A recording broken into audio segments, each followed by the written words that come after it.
Hello everyone, welcome back to more Alien Stage in the year 2026. Hope you've had a good new year. Really happy to be back doing some Alien Stage. I know this is the last, it seems to be the last thing. Just forgive me as well, I'm just recovering from being ill a bit, so I'm not quite 100%, but I wanted to get this out, I wanted to listen to this for sure. But yeah, this is Mizi Sub Song MirroR. And obviously this is the last sort of installment of that, I guess, phase of Alien Stage, that whole first like this whole, what we've known of Alien Stage up until now.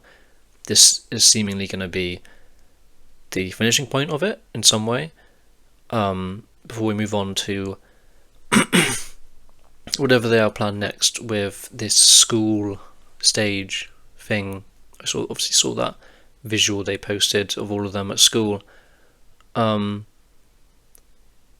you just go wonder what does that mean, because there's obviously not going to be an AU in the sense of what we've seen, like the actors AU and the other stuff we've seen. It's not like that was a small little fun comic bits. They got like a forwarded release date.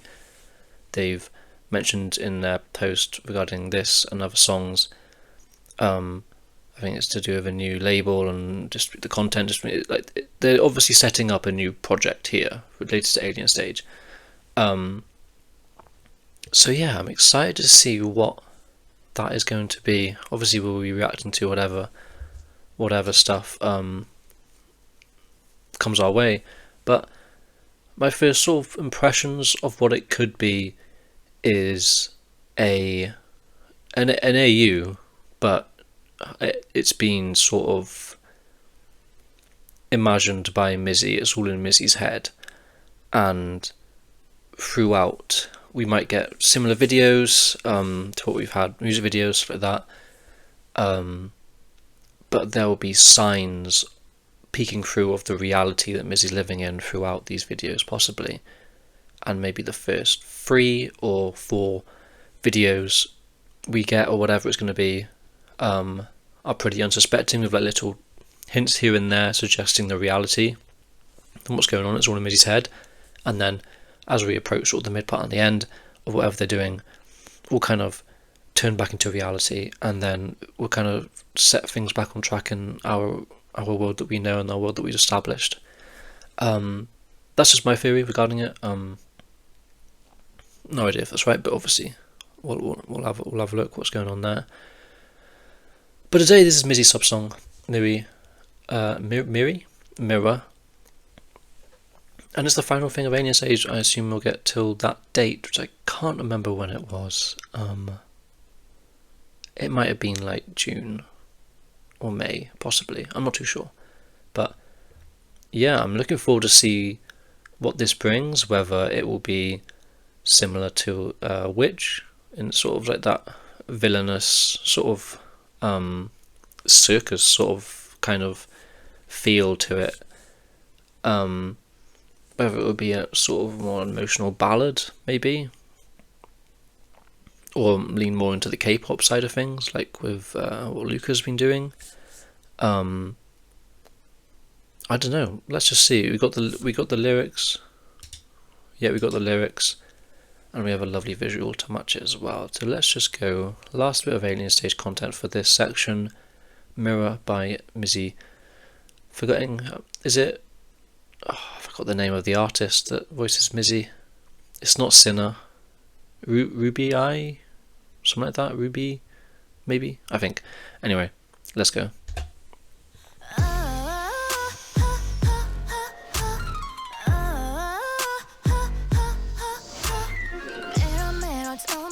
Oh, that's a sound.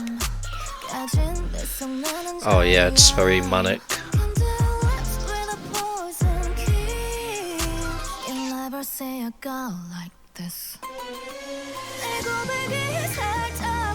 Oh, it's very manic and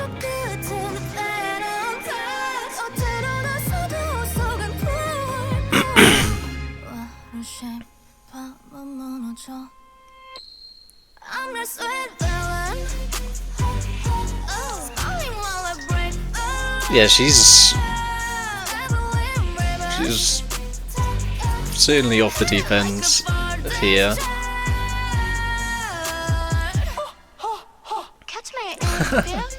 Hit them with the Ojo Summer laugh. A bit of rap? Sure.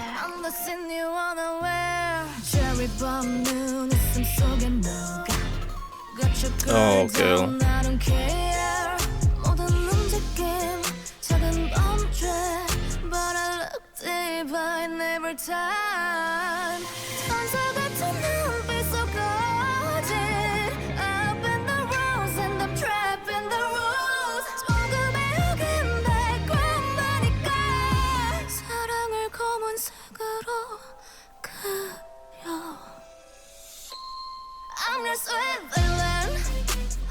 I was expecting this sort of sound.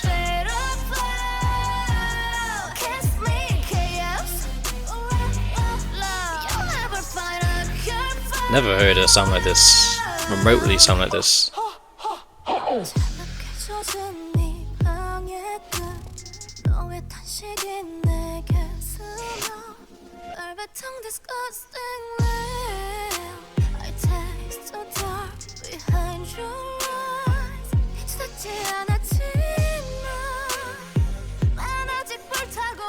I like that line.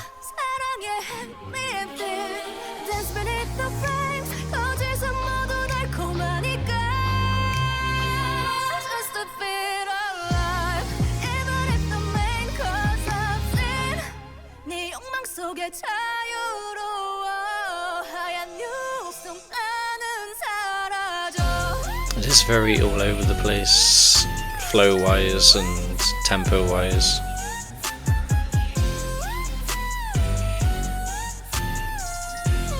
The image is sort of settling as well.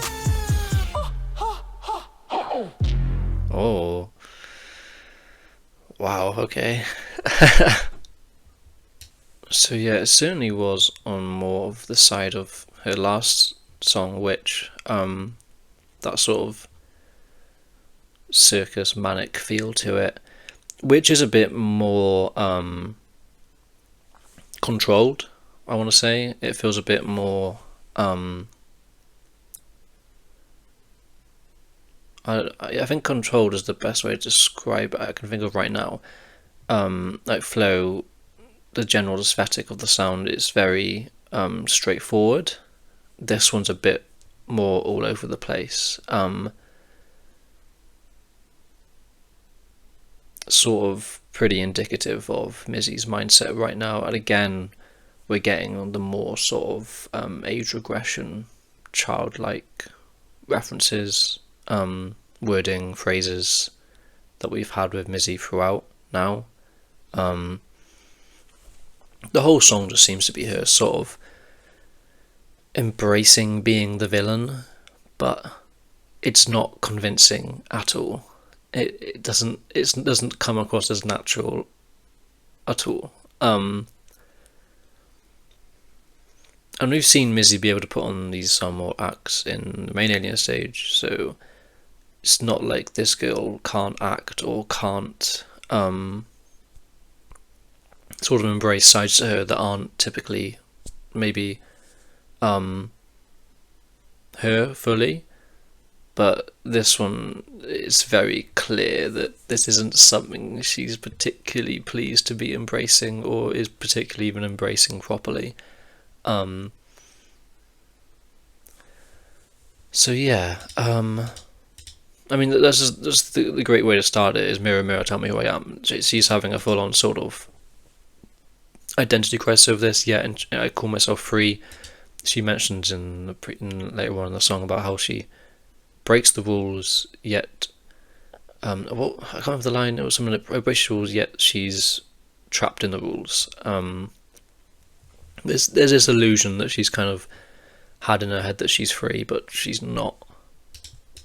I mean, just the fact that she is willing to embrace this sort of villain role, or trying to embrace that villain role, is her being trapped in the rules, because this is something that the Alien stage, like the planet, the society have thrust onto her, given what happened that we saw in it might be in Karma or one of the comics, a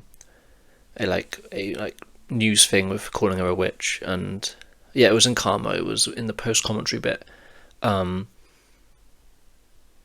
So she's embracing this label that this society has put on her, and not very convincingly either. Like I mentioned, Candy Lips with Poison Kiss. It's all like these are all very I don't want to say cringy. It's more corny lines that you'd expect from like a teen sort of anthem, a pop anthem, if you get me.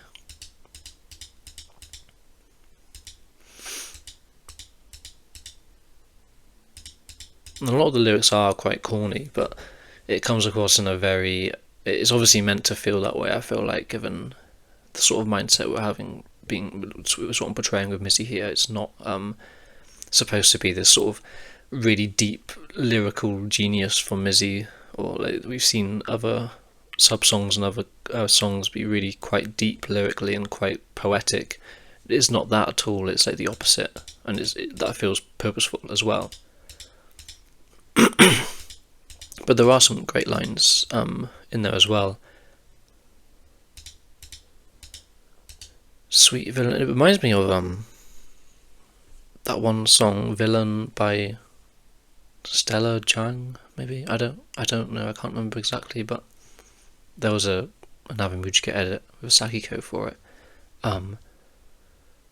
It just gives those kind of vibes thematically. Like smiling while I break the law. It's even like just kind of saying that, smiling while I break the law, is just like a childish thing to sort of say. It's not something a real villain would sort of relish in or proclaim like she is doing. Devil in ribbons, and even like these little ad libs, like the laugh, pity like a far day's child. Yeah, we get the Ojo Sama laugh, very Nanami-esque from Utena. I think it's Nanami anyway. Like hard, yeah, teddy bear scent. Like there is just a childish sort of undertones to all these lyrics. Sugar Rush. Even just the way she's singing it, it gives that impression as well. It's not very in which she's much more like enunciated and clean in her vocals, even in her other songs as well, like My Clematis, and I don't know if you want to count the cover songs. I don't really know how canon they are, but obviously she sounds a lot cleaner in them as well. This is the first time we've really heard her sort of vocally be so all over the place and so rough. Rough isn't. I don't think rough's the right word, because she sounds good, but it's not a very typical performance from her.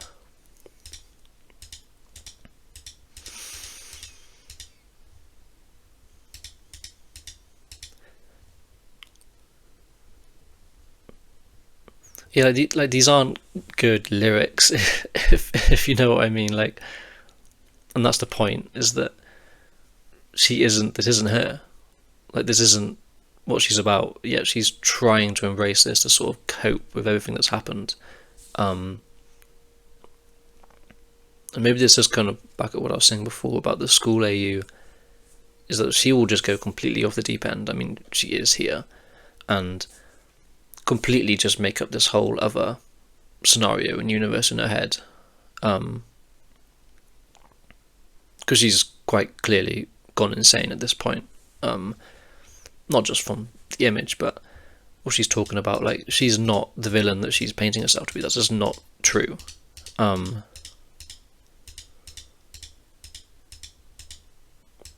I bend the rules and I'm trapped in the rules. Like, she's not as free as she proclaims to be.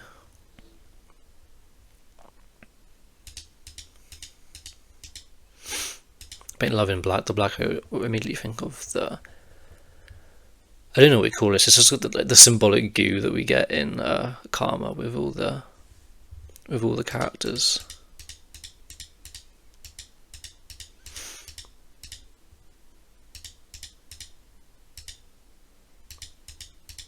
it's a really interesting way to end this section of Alien Stage, lyrically and like sonically. You never find a cure for love. And we actually get some sort of more insightful stuff here for Mizzy. Like, this seems a bit more introspective compared to the rest of the song. And in this cold room, your sighs seep into me. It feels like I was obviously referring to Sewer, velvet tongue, disgusting. Like, yeah, I immediately think of the bathroom, the bath scene. I taste the dark behind your eyes. Yeah, like this section here, this whole verse seems like much more typical of Mizzy. And I think sonically it's a bit, that part was a bit quieter as well. It wasn't as hectic.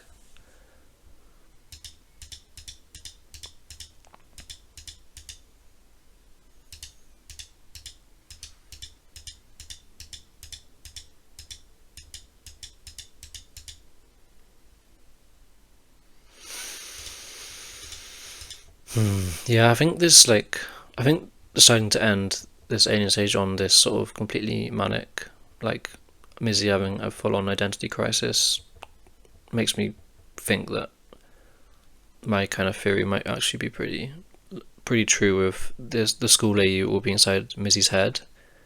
But we'll see. We'll see. What an interesting song. I think it's sonically not one I'm going to end up going back to or add into my playlist, but it works really well as a thematic piece for Mizzy, obviously. There's so much intent here to sort of display Mizzy's current mindset and where she's at. It's just not just her trying to embrace this villainous figure that has been also cast on her by the society that she so hates, and has been. That's the thing. She has a weird relationship with the sort of alien stage society. Is that she was raised quite with attention and affection by them, and given good treatment. We then obviously see her go into the Anat Garden, and that continues with like the humans, and then obviously the events of Alien Stage happens that we see, and I think I want to clarify as well that with the attention that she got from the aliens when she was being raised, it was too much. It wasn't a positive attention at all. It sort of twisted her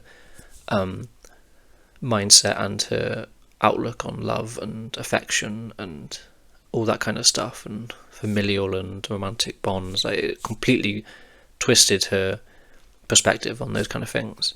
And then we see that when she is growing up in an act, and obviously you get the events of Alien Stage where she is sort of having her own identity crisis there with her and Sewer and Michael Amatis, and then her obviously joining the rebellion, seeing like basically everyone that she loves die, eventually even saving Till.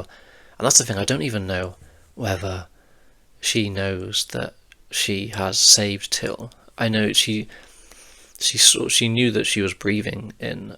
She knew that he was breathing in at the end of Karma, but she'll have no way to know whether he actually lived that.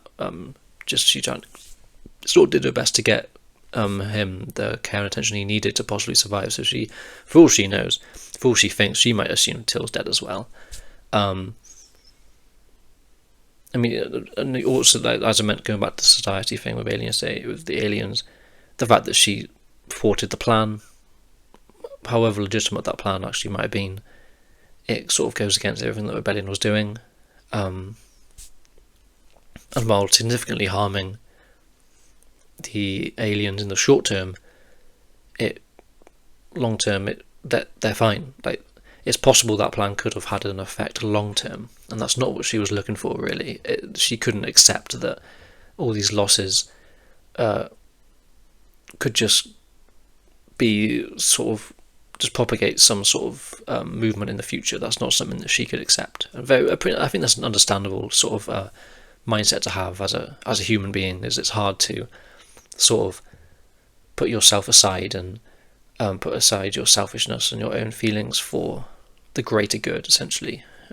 I mentioned this sort of comparison before. Is similar to Andor and the whole rebellion that they have going on with Luthen, especially. His whole thing is that everything he does is for a dream that he'll never see. Mizzy can't do that, and while it is possible, it is benefited the alien society, her thwarting this plan. It's also possible that it's just going to spur things on further for the rebellion and the people that survived. We don't know at this point. I do wonder long term how they're going to sort of look into, because obviously we have our characters and it's great looking at our cast of characters and getting all the focus and the dynamics and everything they have going on there. But there's also this whole societal aspect as well that needs to sort of be addressed, whether it ends up getting overthrown or the sort of, it just keeps repeating like we saw at the end of Karma.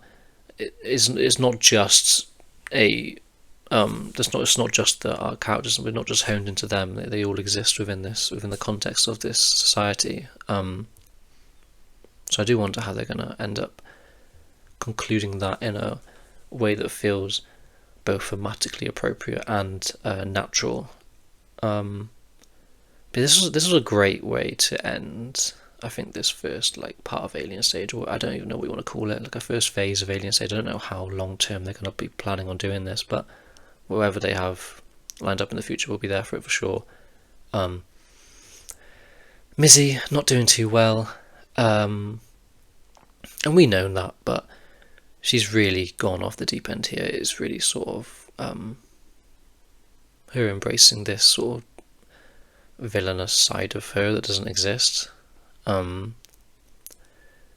Is going to have some pretty severe consequences on her own mental health, on what we're going to be seeing going forward, the way she interacts with others. It's just going to be interesting to see how they even move forward from here now, and whether what we get in the future will be more music videos, or maybe even fully animated stuff, just short stuff that isn't purely music.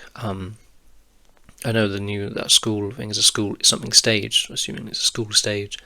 So it's likely we will get music, but the series revolves around music. If we didn't have music, it wouldn't really be Alien Stage anymore.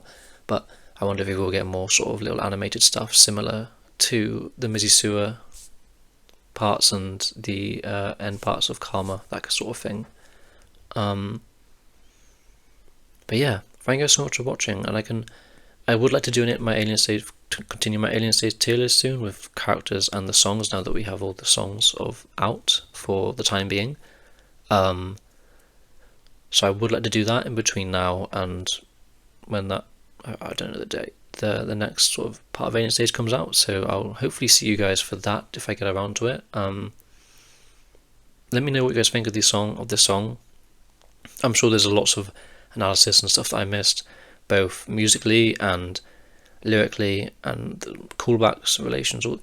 This series is incredible at making the lyrics incredibly dense, and there's so much to catch if you are really deep into it and sort of lyrically understand and remember all the previous things. And it's not just lyrically as well, it's sonically, the way the songs are produced and written.